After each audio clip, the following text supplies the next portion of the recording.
And when this occurs, this sclerosis is called condensing osteitis. Or this sclerotic bone may be indicative of a past infection or trauma.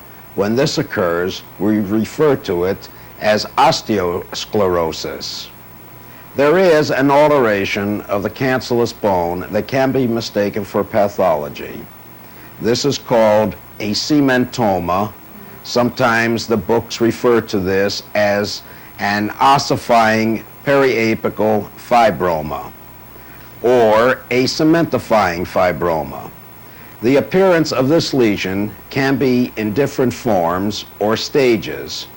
The first stage is often called the radiolucent area.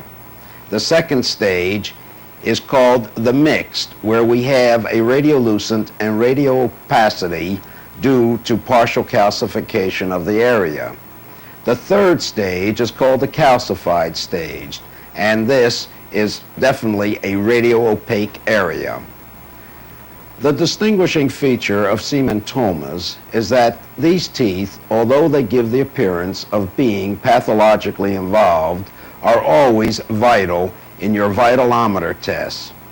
More teeth are endodontically treated because the distinction is not made by the vitality test before endodontic therapy is instituted. The following slides will exhibit the conditions I have just described.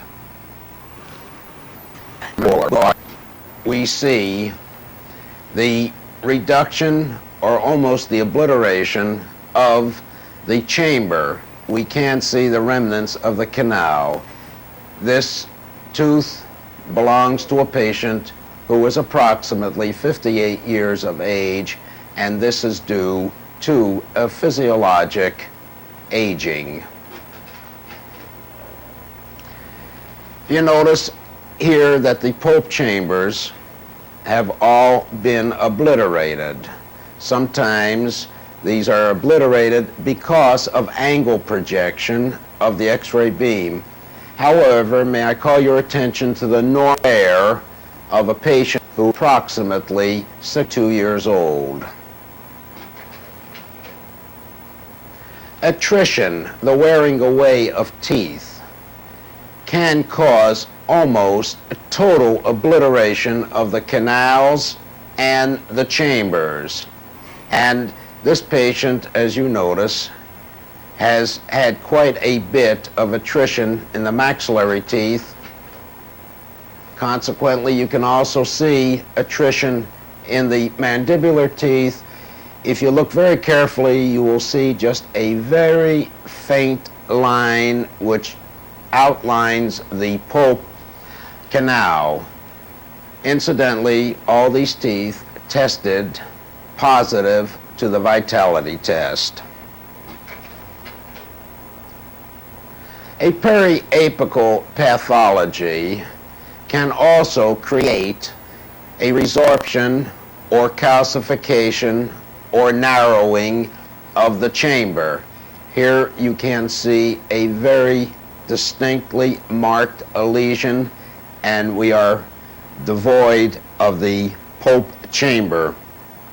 This devoidness can also be caused by the caries that are seen on the distal surface of the lateral.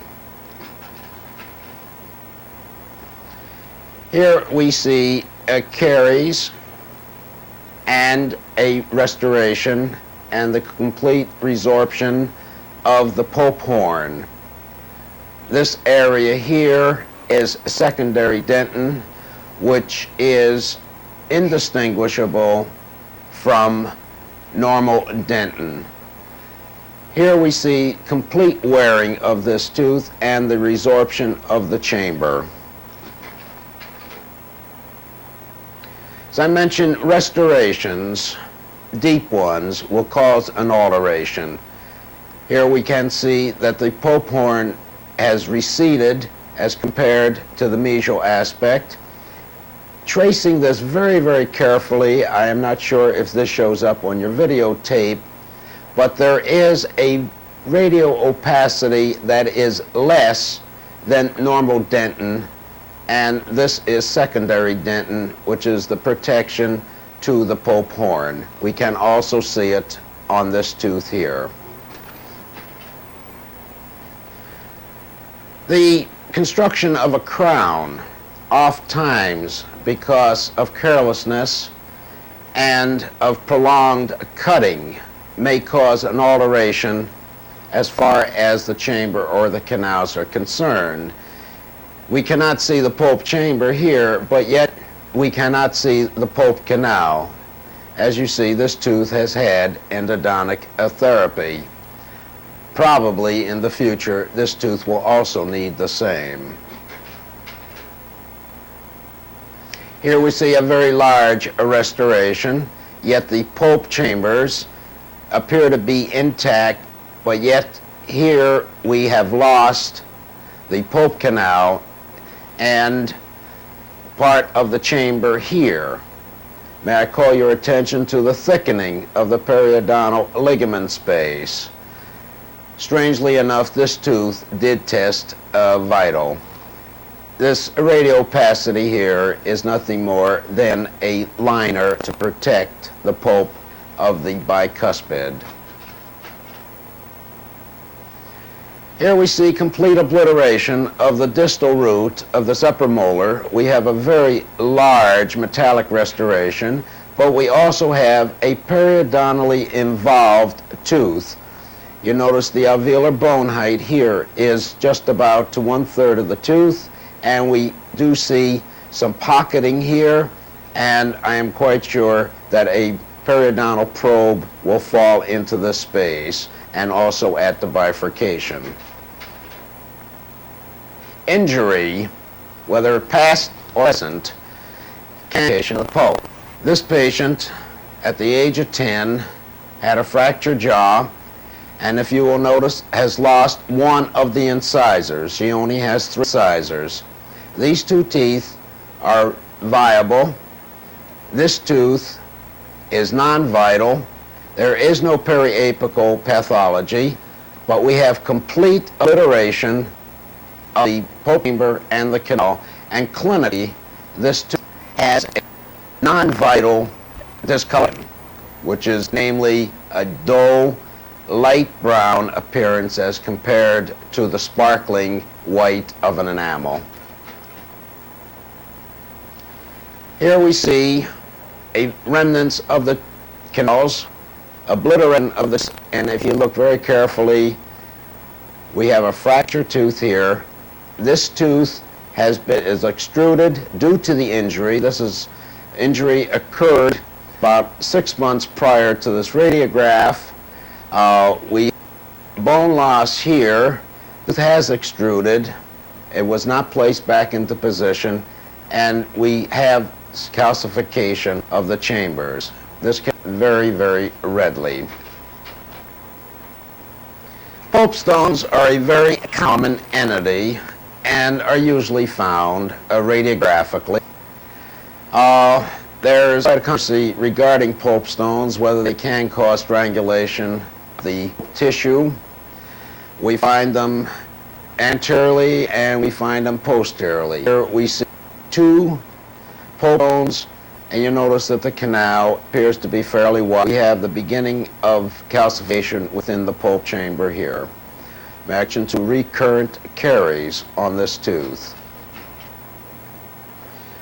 Here we see pulp stone and a slight enlargement of the canal, which could possibly be the beginning of an internal resorption.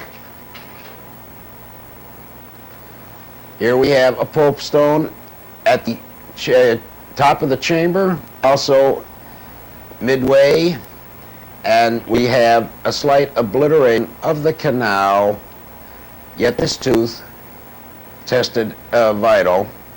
This tooth is rotated, and a rotated tooth on a radiograph will give you an odd configuration of the chamber and the canal. Here we also have 2 pulp stones. Have a large restoration, and if you will notice, we have recession of the pulp chamber. May I call your attention to this little radiolucency here? This is a leaking margin for this restoration. Dentogenesis imperfecta is a hereditary disease that affects deciduous or primary teeth, permanent teeth. The distinguishing feature of dentogenesis imperfecta is the bulbous shape of the crown, the spindly shaped roots, and the absence of a pulp chamber and canals. Here we have a full mouth, and if you can follow my pointer, you will see that these teeth are devoid, including the primary and the secondary teeth, are devoid of the chambers and nose. This form here is the one that you had seen before in the blow-up position.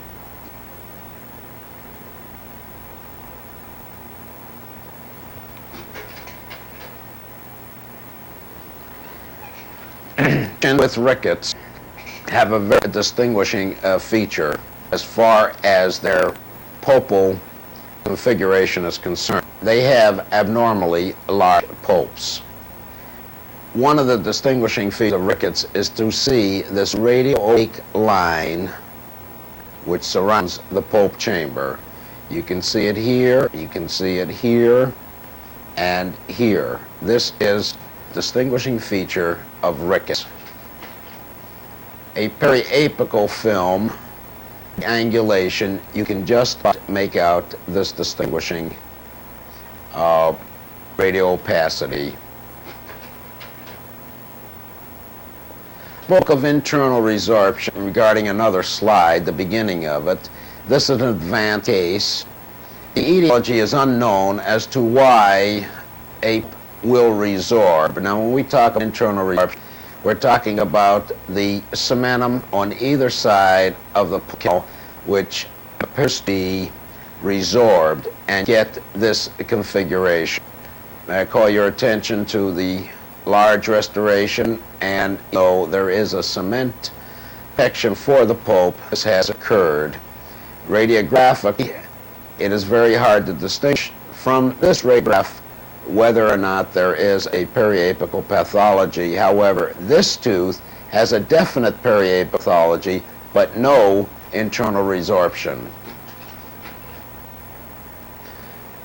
A section tooth shows you the size of the resorption compared to the size of the canal. This is a pulp stone. Now, many men believe that this has occluded the canal, the chamber, and has caused a degeneration of the pulpal tissue for this internal resorption was caused. This fact, as I mentioned before, is often disputed. The root of a tooth, besides being dilacerated or bent, can also be resorbed.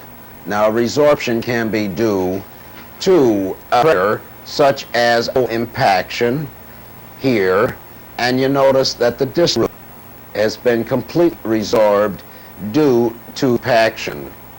Another form of resorption is the apical areas, these anterior teeth. A careful dental history told us that the patient had undergone orthodontic treatment when she was younger. These teeth are firm, they are vital, and the distinction between pressure and pathology is that the root is smooth. You can make the periodontal ligament space on the teeth. Was due to pressure. Assume that the pressure was caused by the orthodontic therapy. Hypercementosis or hyperplasia of the cementum is something that one doesn't know why it is caused. The etiology naturally is unknown. The roots can become quite bulbous. See here. It does have a periodontal ligament space. Oftentimes you can also see the lamina dura. And yet, the most significant thing about these teeth is that one has to be careful on extraction. The obliteration of the chamber and the canal on this slide was due to, during the reproduction. The original did have a significant chamber and canal. Here we see our cementosa. You can see lamina dura, the periodontal ligament space, and all these teeth. You notice the large bulbous configuration, even the lingual root of this first molar, and you see your biciped here and the shape of your bicud here. As I significantly would be of problems in extraction. Now, when we look at the cancellous bone and we see a radiolucency or a radiopacity, one has to decide is this normal or is this pathology. One must also get a good dental history as well as a medical history, and then the decision may become academic. We see the obstruction of the coronal portion of the tooth. There is a closure, and we have a radiolucency and resorption of this distal root, and this is periapical pathology. Here we have a large caries penetrant to the pulp chamber. We have a radiolucency surrounded by a sclerotic area of bone, and the sclerotic area bone is condensing itis, which is with an active tissue. You take a look at the dilaceration of this tooth, which was probably caused by pressure during a run. Here we see condensing osteitis, which is due to breaking of this tooth, and the caries are trading into pulp. One does not know or understand why one case we will get radiolucency at the apex with a similar condition and get a condensing osteitis when there is penetration of caries into the pulp. Many believe it is due to the resistance of the individual.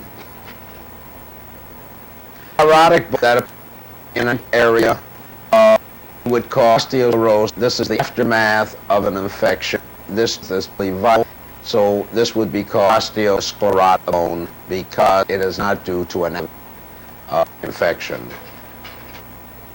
Mentioned teeth that are often confused in periapical pathology, and this is a soft centoma. There is not blemish or fracture on these teeth. The pulp chamber and the canals are in excellent radiographic condition. New canals quite evident, so we know that we have good in a bone, but yet we have the radiolucency. Our first thought is that this is pathology. If you remember the beginning, the distinguishing test, this is apipathology or a cementoma, is of the vital lamina. If the tooth checks out vital to all mortality tests, cementomas usually occur in the age 30 in people of Mediterranean descent. See a soft cementoma with a radiopacity. We call this mixed. I call your attention to the hypercementosis of the apex of the root. This is an advanced or radiopaque third stage of cementoma. First, this looks very much as if there is osseous pathology, where all these teeth responded no to the vital lamina test. As you can see by the previous slide, that a thorough radiographic interpretation, pulp, the root ends, and the periapical tissue is most important before a final treatment plan is done for the patient. Thank you.